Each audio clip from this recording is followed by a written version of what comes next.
In a world where cups and fates can be swapped with a whisper, picture this moment. As Margaery Tyrell raises the golden chalice to her lips, somewhere in the crowd, Olenna watches in growing horror. The poison meant for Joffrey now courses through her beloved granddaughter's veins. Today, we explore a tale of how one small change, one switched cup, reshapes the fate of Westeros forever. And more terrifyingly, what happens when the realm's cruelest king survives to become something far worse? You need to ask yourself what I don't need to do anything. The wedding feast. The wedding feast at the Red Keep buzzed with the usual intrigue and whispers.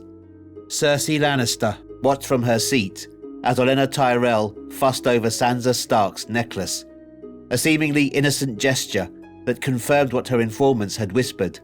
The Queen of Thorns planned to poison her son. Cersei had learned from her father. Sometimes the deadliest move was letting your enemies think they'd won. A whispered command to a servant, a subtle swap of cups, and the trap was set. Let them see what happens when they plot against the lions of Casterly Rock. Your Grace, Margaery's voice rang clear across the hall.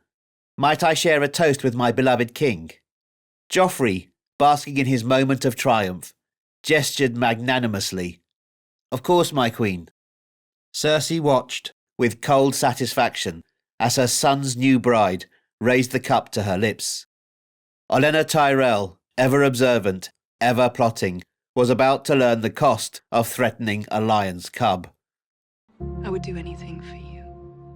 Anything to keep you from harm. I would burn cities to the ground.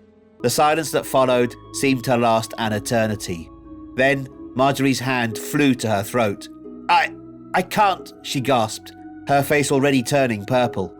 As chaos erupted around them, Cersei's face remained a mask of feigned horror, while across the hall, Olenna Tyrell experienced something she'd almost forgotten. Complete, devastating failure. Her own poison had just killed her beloved granddaughter. The immediate aftermath. In the chaos following Margaery's death, the Great Hall erupted into panic. Guards swarmed and nobles scattered. Their jubilant feast turned to horror. Amid the chaos, Cersei's voice cut through the din with cold authority. Seize him! Seize the imp! Take him! Take him! As gold cloaks dragged Tyrion forward, Jaime watched something shift in Joffrey's eyes. Gone was the boy who delighted in casual cruelty. This Joffrey sat rigid on his throne, eyes darting between the faces in the crowd. Everyone who touched the wine, Joffrey's voice trembled with barely controlled fear and rage. Every server, every cook, I want them all in chains by nightfall. Trial of the Imp. The days that followed revealed a changed Joffrey. His usual impulsive cruelty had given way to something more deliberate, more dangerous. Each night, screams echoed from the black cells as he personally oversaw the interrogations, searching for conspirators in every shadow. But it was Tyrion's trial that truly showcased what Joffrey had become. In the throne room, before the entire court, the king sitting smugly on the Iron Throne. You've always hated me, haven't you, uncle? Joffrey lounged on the Iron Throne, fingering his crossbow. First, you threatened to have my tongue ripped out. Then you'll be fucking your own bride with a wooden cock. Then you struck your king. And now you've murdered my queen. Your Grace. Tyrion's voice remained steady despite his chains. If I wanted you dead, you'd have been the one to drink that wine. Joffrey's face contorted with rage as he leapt from the Iron Throne. You dare mock your king? His shriek echoed through the hall. There will be no trial by combat, no clever words to save you. The realm will watch you die, and they'll remember what happens to those who betray their king. From his guard position, Jaime watched his brother's trial become something more than mere vengeance. In Joffrey's eyes, Tyrion represented every threat, every potential assassin, every shadow that might hide a killer. Your Grace. Tywin's commanding voice cut through the hall. A trial by combat is traditional in matters such as these. Even your father, Robert. Careful, grandfather. Joffrey's lips curled into a smile, reminiscent of Cersei at her most dangerous. We wouldn't want anyone thinking the hand puts family before justice. After all, that's treason. His voice hardened as he addressed the court. My word is final. Tyrion Lannister, you are sentenced to death for the murder of Queen Marjorie. That night, Jaime made one final attempt to save his brother. But when he entered Joffrey's chambers, he found his son studying scrolls about the Targaryen kings with unsettling intensity. Have you ever watched a man burn, Uncle? Joffrey asked without looking up. Tomorrow you'll guard your king as he delivers justice, and if you try to interfere... Now he met Jaime's eyes, all pretense of mercy gone. Well, I've always wondered if gold burns as bright as flesh. The execution. Dawn broke over King's Landing with an eerie red glow. The night before, in the privacy of the small council chamber, Tywin had made one final attempt. Send him to the wall, he'd told Joffrey. Let him freeze with the other criminals. But Joffrey had only smiled, reminding his grandfather how treasonous such mercy could seem. Joffrey had been quietly replacing the Gold Cloak's commanders with men who saw his growing madness as strength. The small council cowered before his paranoia, and even Tywin's own household guards watched nervously for signs of treason. Each time Tywin tried to exert authority as Hand, Joffrey reminded the court how the Hand's own son had murdered their beloved queen. The execution would take place where traitors traditionally met their fate, outside the Great Sept of Baelor, but Joffrey had ordered modifications. Platforms built to hold the pyromancer's containers, ensuring all of King's Landing would witness his justice. Crowds gathered early, though their usual bloodthirsty excitement was tempered by fear. From his elevated position, Joffrey surveyed the scene with obvious pleasure. Beside him, Cersei watched with satisfaction, while Jaime and Tywin stood rigid, their authority effectively neutered by Joffrey's careful manoeuvring. Bring out the traitor, Joffrey's voice carried across the square.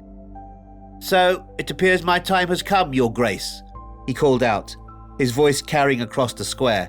I must commend you on the theatrical nature of these proceedings. I'm sure the Mad King himself would be most impressed. Joffrey's jaw tightened at the subtle jab, his features darkening with anger. You find this amusing, Uncle? Do you truly believe your glib tongue will save you now? He turned to the gathered crowd, voice dripping with disdain. The dwarf thinks he can continue mocking his king, even as he stands condemned. Perhaps a demonstration of my justice is in order. Tyrion's brow furrowed, but he held Joffrey's gaze steadily. Justice, Your Grace? Is that what you call this? Burning an innocent man at the stake? I had not realized we had returned to the days of Targaryen rule. Burn them all!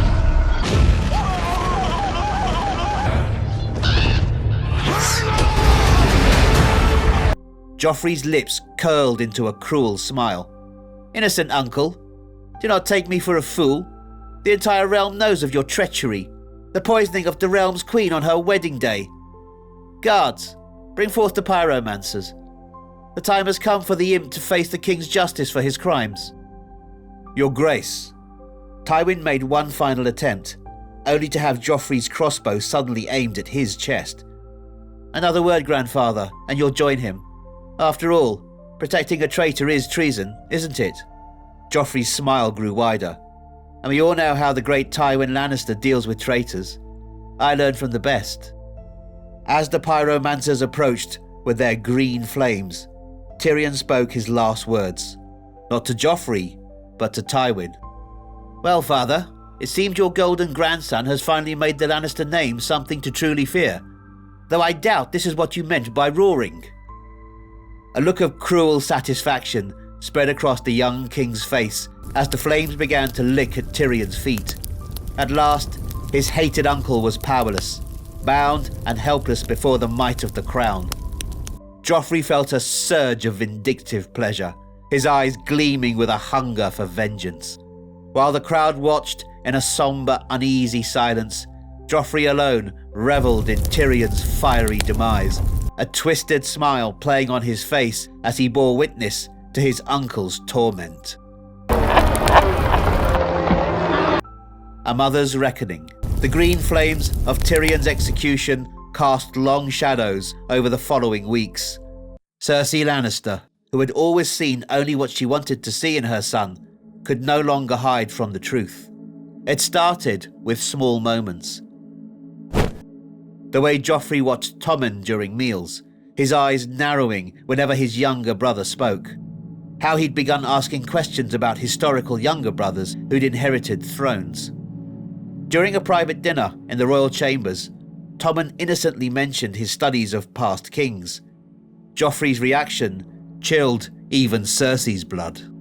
"Tell me, sweet brother," Joffrey's voice carried that new edge of cruelty. "What have you learned about succession? About younger brothers who thought they deserved their older brother's crown?"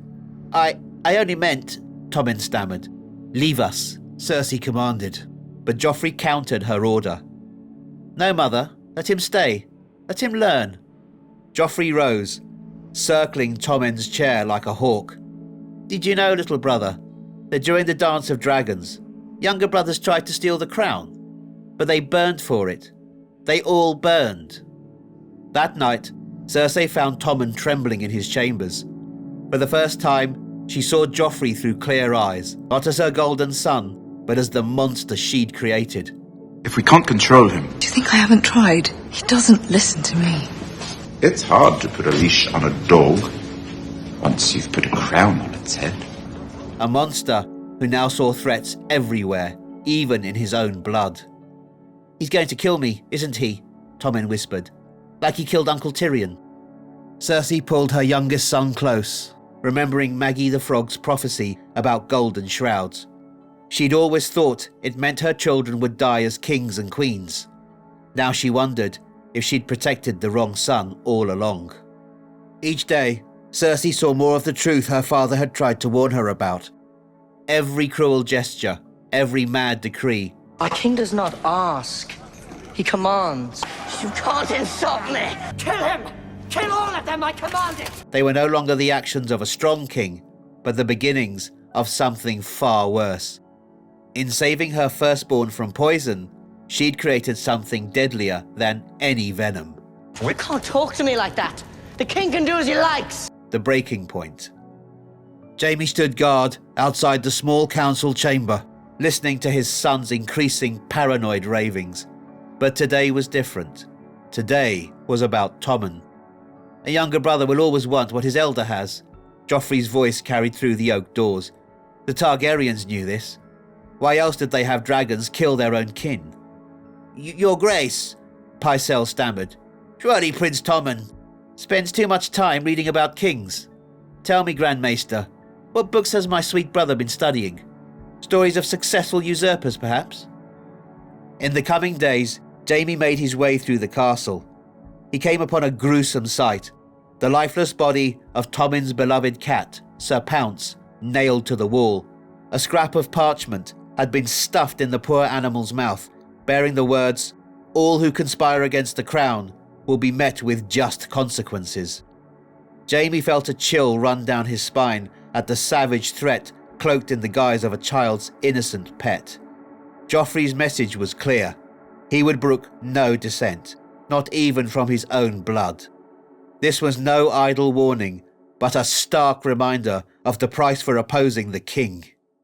The final straw came at dinner. Joffrey insisted Tommen sample every dish first, watching him with those cold green eyes. "You know, brother," Joffrey smiled, that familiar, cruel smile. "They say poison is a woman's weapon, but fire is a king's weapon. Did you enjoy Uncle Tyrion's farewell feast?" Tommen's hands shook so badly he dropped his spoon, still visibly upset from the news of his beloved cat's fate. Jaime watched Tommen flee the hall, remembering another young boy who once fled from a mad king's threats. But this time, he wasn't just a witness. This time, he was a father, watching one son torment another, seeing the same madness that had haunted the throne room years ago. That night, alone in the White Sword Tower, surrounded by the histories of better men, Jaime finally understood. Some kings had to die so others could live. And sometimes, the most honourable choice was the one that would damn your name forever. The Kingslayer's mercy. Like father, like son, that's what Jaime thought as he watched Joffrey dismiss his food taster, trusting only his uncle, his Kingsguard protector, to serve his wine. The irony wasn't lost on him. Joffrey had grown so paranoid of everyone else that he'd handed his fate to the deadliest man in the room. The essence of Nightshade was elegant in its simplicity, painless, peaceful, a soldier's mercy rather than a torturer's end. As a Kingsguard, his presence in the Red Keep's lower chambers went unquestioned. The Grand Maester's stores were poorly guarded. After all, who would suspect the king's own protector? Tell me, uncle. Joffrey lounged in his chamber, crossbow in lap. Do you think burning is too quick for traitors? Sometimes I think Tyrion died too easily. Jaime's golden hand clinked against the wineglass as he poured. Some say there are more merciful ways to die, your grace. Mercy, Joffrey scoffed, taking the cup. Did you know, uncle, that during the Dance of Dragons, kings would make their rivals' families watch the executions? I've been reading about it. Fascinating what fire can do to family loyalty. His eyes gleamed with that familiar, cruel intent. Perhaps we should invite Tommen to more executions. He needs to learn what it means to be loyal. As Joffrey drank deeply from his cup, Jaime watched his son, not the monster he'd become, but the boy he'd once been. The same green eyes as Cersei, now filled with the same madness he'd seen in Aerys's. You'll feel tired soon, Jaime said softly. That's all, like drifting off to sleep. Confusion crossed Joffrey's face, then understanding. His hand moved toward the crossbow, but already his movements were sluggish. Uncle! The word came out slurred. Fear replaced rage in those eyes. Not fear of death, but fear of weakness. Jaime stepped forward, catching his son as he slumped in his chair. Unlike with Aerys, there would be no blood, no violence, just quiet darkness. The things we do for love, Jaime whispered, watching his son's eyes grow heavy. He owed him this much, to see him off to whatever gods judged kings. As Joffrey's breathing slowed, Jaime remembered another king, another death. But this time, he wasn't saving the realm from a madman, he was saving one son from another. Some called him Kingslayer. Kingslayer! Kingslayer. Kingslayer! I give you the Kingslayer. Kingslayer. Kingslayer. What a king he was. Now he was Kinslayer too, but as he thought of Tommen sleeping safely in his bed, he knew some sins carried their own redemption. And that's our theory of what might have happened if Joffrey hadn't died at his wedding feast. How one switched cup could have changed everything, and how the Kingslayer might have become a Kingslayer twice over. What other Game of Thrones theories would you like us to explore? What if Robert's rebellion had failed? What if Robb Stark had never married Talisa? Let us know in the comments below, and if you want to see more theories like this, or learn more about the history of Westeros, don't forget to like and subscribe.